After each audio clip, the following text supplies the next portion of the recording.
Allah knows everything because He is wise even before the beginning of time. Since He knows everything from that moment, He knows what happens now and will happen later. What and what will not happen. Did you understand? On the contrary, saying that He doesn't know if something will happen or not. How could He know who I would marry? This is completely idolatry. A person who does not accept this knowledge cannot be considered a Muslim.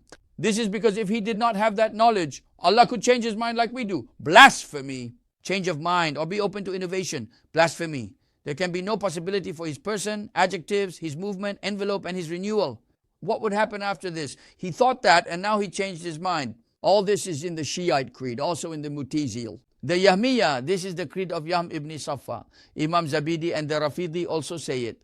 The Shiite creed in this regard is also deviated. The insults to the Prophet's companions and the denial of some verses of the Quran is something else. But this is called bid within the Rafidita and Yahmiyita creed. That is the fact of having an idea that something arises from it, and after this result develops according to the facts. According to them, it means that Allah has changed His mind. Blasphemy! If so, what would be the difference between Him and the servants? Great blasphemy. Anyone who does not have prior knowledge or the beginning of something cannot be cautious about anything. Then he would make a mistake. His knowledge would be in vain. Another event would happen. Say, for example, oh, this person turned out to be my enemy, and even though I was going to help him, let me kill him.